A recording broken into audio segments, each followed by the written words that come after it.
You ask Tiger to solve. This deals with linear equations with one unknown.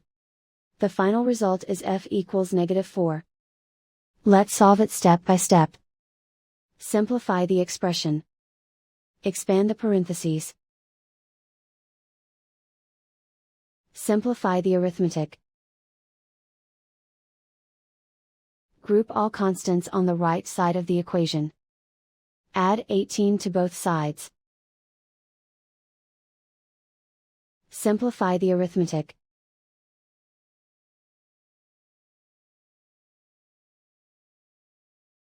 Isolate the f.